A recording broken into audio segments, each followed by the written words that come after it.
안녕하세요, 여러분. 항상 히야 한국어를 들어주셔서 감사합니다.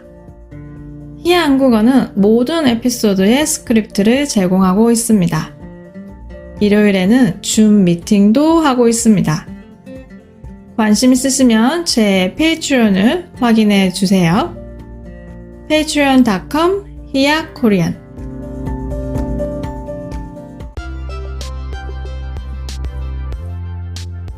안녕하세요. 히야 한국어 히야입니다.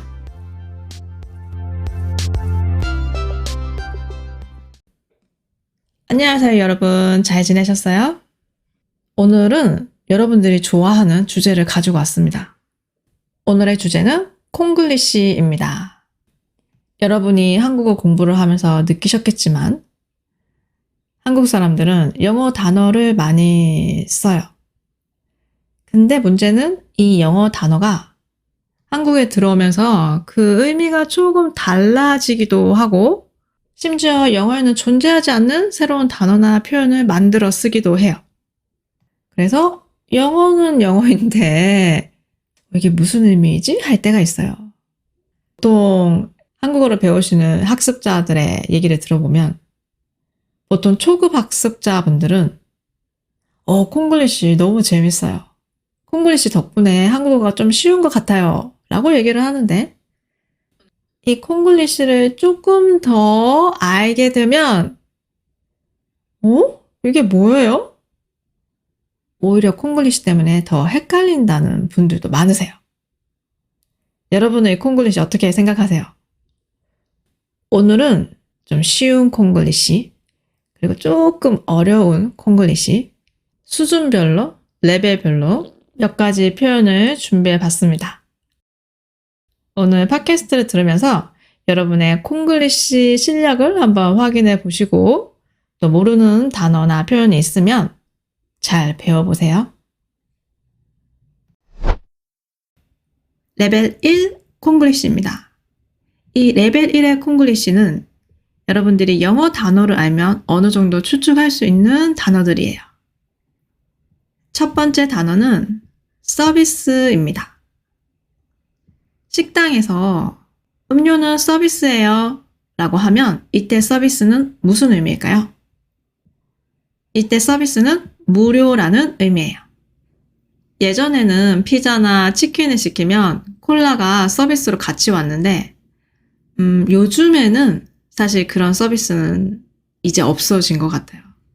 그 대신 요즘 또 서비스가 좋은 곳이 제가 생각하기에는 미용실인 것 같아요. 요즘에는 미용실에 가면 커피도 주고 차도 주고 또 다른 간식거리들도 주고 이게 다 무료로 제공돼요. 이런 걸 서비스라고 합니다. 2번 AS. AS는 애프터 서비스의 줄임말이에요. 우리 방금 서비스의 의미를 알아봤는데 그럼 애프터 서비스 AS는 무슨 의미일까요? 애프터가 영어로 뭘 한 후에 라는 의미니까 뭘 한 후에 서비스를 주는 건가? 무슨 의미지? AS는 우리가 어떤 물건을 샀는데 나중에 이 물건이 고장난 거예요. 그래서 이 물건을 고쳐주는 그런 서비스를 AS라고 합니다. 그리고 그렇게 물건을 고쳐주는 그 장소는 AS 센터라고도 하고요. 여기서도 또 영어로 쓰죠. AS 센터라고도 하고 고객 센터 아니면 서비스 센터라고 하기도 해요. 예전에 제 외국인 친구가 휴대폰 액정, 휴대폰 화면이 깨져 있는데 고치지 않고 계속 그대로 쓰고 있는 거예요. 그래서 제가 이거 왜 안 고치냐고 물어봤어요. 근데 그 친구가 그때 한 말이 자기 나라에서 이거 고치면 시간이 너무 오래 걸린다는 거예요. 2주, 3주, 길면 한 달까지 걸린다고 하더라고요. 근데 사실 한국은 우리 지난 시간에 빨리빨리 문화에 대해서 얘기를 했잖아요. 이 AS도 굉장히 빠른 편이에요. 한국에서는 이렇게 휴대폰 액정이 고장나서 AS를 받으면 1시간 정도면 다 고쳐요. 그래서 어떤 물건이 고장나면 빨리 AS를 받을 수 있어요. 그리고 또 우리가 가끔 외국 브랜드의 물건을 살 때 우리나라에 그 브랜드의 AS 센터가 없으면 그럼 이거 고장나면 어떡하지? AS는 어떻게 받아요? 이렇게 물어보기도 해요. 3번 SNS. 아마 여러분 중에 SNS를 하지 않는 사람은 거의 없을 거예요. 요즘 대표적인 SNS는 틱톡, 그리고 인스타그램, 이렇게 다른 사람들과 소통할 수 있는 웹사이트나 앱들을 SNS라고 합니다. 요즘에는 식당이나 카페에서 SNS 이벤트를 하는 곳도 많아요. 그 식당이나 카페에 사진을 찍어서 올리거나 아니면 제가 먹은 음식을 찍어서 SNS에 올리고 해시태그까지 하면 서비스로 음료를 무료로 받을 수 있는 거예요. 여러분은 이런 이벤트 보면 어떻게 하세요? SNS에 올리세요? 아니면 귀찮아. 그냥 돈 주고 사 먹을게요 하세요? 이번에는 레벨 2 콩글리시입니다. 이번 단어들은 아까보다 조금 더 헷갈릴 수 있어요. 자, 첫 번째 단어입니다. 첫 번째는 레스토랑. 영어로도 똑같은 단어가 있죠. 물론 발음은 더 한국 발음으로 레스토랑이라고 하는데 한국어로 레스토랑이라고 하면 무슨 의미일까요? 식당? 식당이 맞긴 한데 그냥 일반적인 식당은 아니에요. 한국어로 레스토랑이라고 하면 고급 식당을 의미해요. 예를 들어서 호텔에 있는 비싸 보이는 식당들을 레스토랑이라고 해요.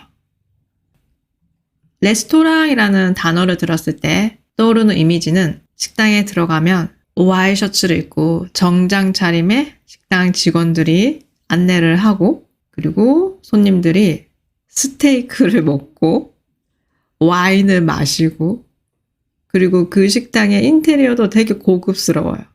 이런 곳이 바로 레스토랑입니다. 그래서 어떤 사람이 어제 레스토랑에 갔다 왔다고 하면 이 사람 어제 비싼 거 먹고 왔구나 라고 생각할 수 있어요. 그래서 한국어로 레스토랑은 식당의 한 종류라고 볼 수 있습니다. 2번은 체크카드입니다. 여러분, 카드는 여러분이 알고 있는 그 카드예요. 우리가 어떤 물건을 살 때 현금이 없으면 카드로 계산을 하죠. 근데 체크카드는 뭘까요? 체크. 뭘 체크하는 걸까요? 카드에는 2가지 종류가 있어요. 우리가 카드로 결제를 할 때, 카드로 계산을 할 때, 체크카드는 카드로 계산을 하면 통장에서 바로 돈이 빠져나가요. 이게 바로 체크카드예요. 그래서 체크카드는 현금은 아니지만 현금처럼 쓸 수 있는 카드예요. 그러면 우리가 또 다른 종류의 카드도 있잖아요. 이 카드는 뭐라고 할까요? 이때는 신용카드입니다. 그래서 이 신용카드는 내가 이 신용카드로 결제를 하면 지금 바로 돈이 빠져나가는 게 아니고 한 달에 한 번 한꺼번에 다 빠져나가요. 사람들이 보통 이런 말을 해요. 돈을 모으려면 신용카드보다는 체크카드를 사용하세요. 그리고 또 이런 말도 하죠. 신용카드를 많이 사용하면 분명 월급을 받았는데 월급이 들어오자마자 사라졌어요. 월급이 있었는데 없어졌어요. 이런 일이 생길 수 있습니다. 3번 인증샷. 인증샷은 인증이라는 단어와 영어 단어 샷이 합쳐진 단어예요. 인증샷은 무엇일까요? 인증의 의미는 내가 실제로 어떤 일을 했다는 증거를 보여주는 거예요. 그래서 인증샷은 내가 이걸 실제로 했다라는 걸 보여주는 사진을 의미해요. 그래서 우리가 식당에 가면은 나 이거 먹었어 라는 거를 보여주기 위해서 증거를 남기기 위해서 사진을 찍어요. 그 사진을 인증샷이라고 해요. 우리가 여행 가면 유명한 관광지에 가서 나도 여기 왔다! 인증샷은 필수죠. 인증샷을 찍어서 SNS에 올리고 또 아까 얘기했던 SNS 이벤트에 참여하기 위해서는 인증샷을 찍어서 SNS에 올리고 해시태그까지 해야 합니다. 이제 레벨 3입니다. 레벨 3은 조금 어려울 수도 있어요. 레벨 3 콩글리시 1번은 재테크입니다. 재테크라고 할 때 재는 한자어예요. 한자어로 재산이라는 의미예요. 재산은 우리 돈, 그리고 돈으로 바꿀 수 있는 모든 것을 의미해요.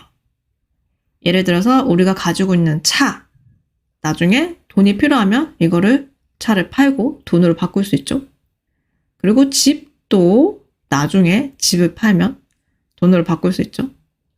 그래서 이렇게 돈뿐만 아니라 집, 차, 그리고 어떤 사람들은 금을 가지고도 있을 수 있죠. 이렇게 돈으로 바꿀 수 있는 모든 것들을 다 합쳐서 재산이라고 해요. 그래서 재산을 의미하는 재, 그리고 기술을 의미하는 테크놀로지의 테크를 합쳐서 재테크라고 해요. 그럼 재테크는 무슨 의미예요? 재산의 기술? 재테크는 우리가 가진 돈을 다른 곳에 투자를 해서 더 큰 돈을 만드는 걸 재테크라고 해요. 여러분, 우리가 돈을 버는 방법을 생각을 해보면 크게 두 가지로 볼 수 있을 것 같아요. 우리가 어떻게 돈을 벌어요? 맞아요. 먼저 일을 해서 돈을 벌어요. 그리고 두 번째는 투자를 해서 돈을 벌 수 있어요. 이 두 번째 방법을 재테크라고 해요. 예를 들어서 우리가 비트코인에 투자를 하는 것도 재테크가 되고, 그리고 주식을 사고 파는 것도 재테크. 그리고 환율에 따라서 외국 돈을 사고 파는 재테크도 있죠. 이렇게 일을 하는 방법이 아닌 투자를 통해서 돈을 버는 걸 재테크라고 해요. 근데 재테크는 사실 돈을 벌 수도 있지만 이게 잘못하면 돈을 잃을 수도 있어요. 특히 팔랑귀인 사람들은 재테크를 할 때 정말 조심해야 돼요. 옆에 사람 말만 듣고 샀다가 진짜 망할 수 있어요. 요즘 재테크에 관심 있는 사람들이 정말 많아요. 인터넷에 보면 재테크 관련 글들도 많고 당연히 유튜브 영상도 넘쳐나고요.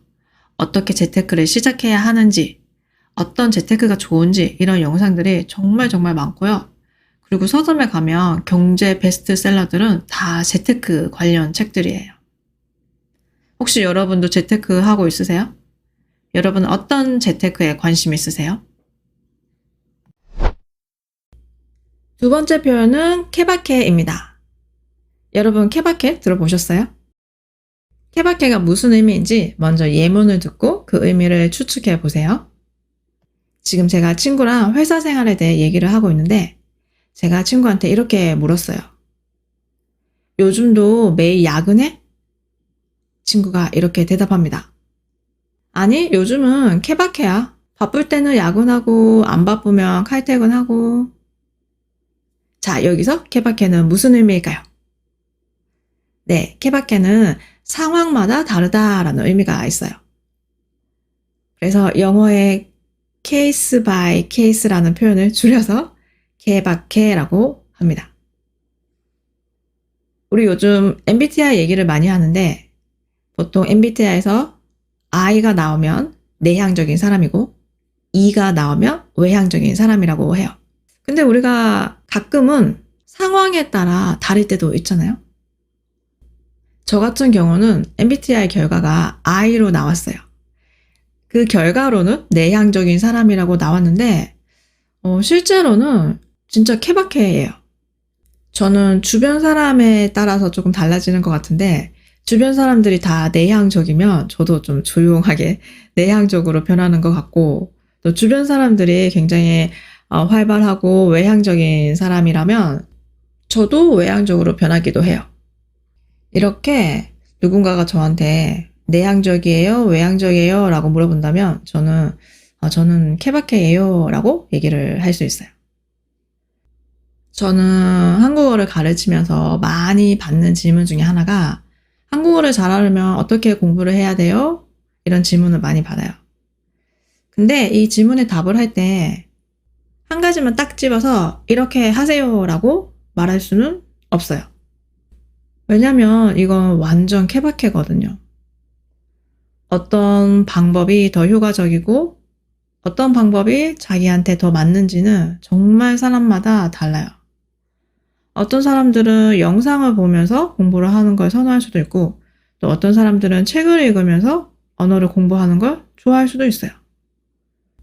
또 어떤 사람들은 말하기를 연습하기 전에 문법을 먼저 제대로 공부해야 한다는 사람들도 있고, 또 다른 사람들은 문법보다는 먼저 그 표현들을 배우는 게 중요하다라고 생각하는 사람들도 있어요.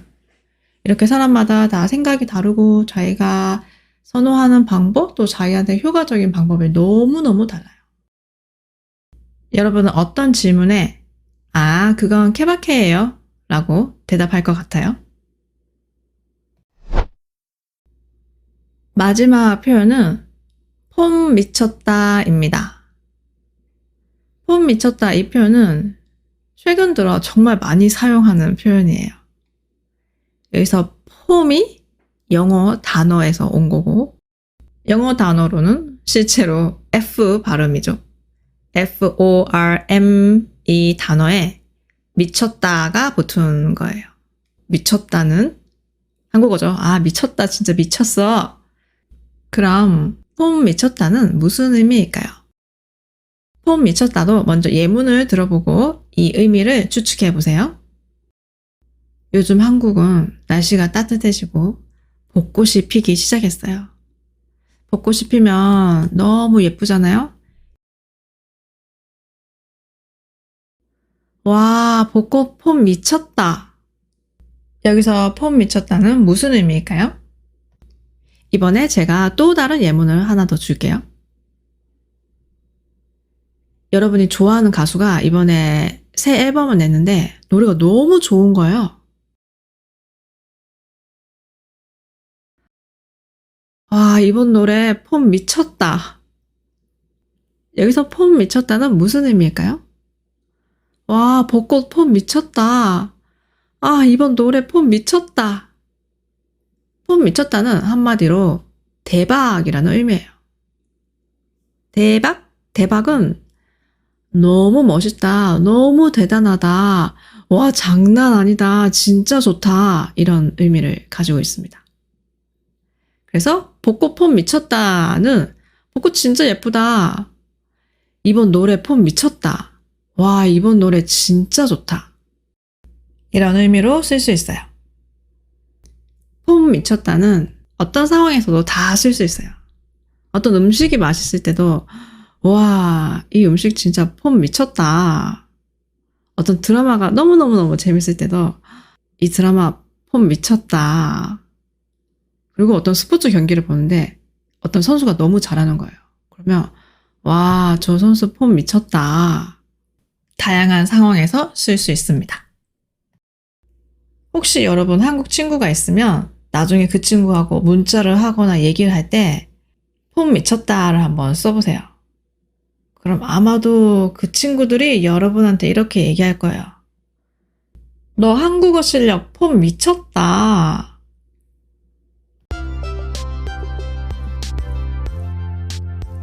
오늘은 콩글리시에 대해 얘기를 해봤습니다. 콩글리시를 잘 쓰면 자연스럽고 조금 더 한국 사람처럼 들릴 수 있어요.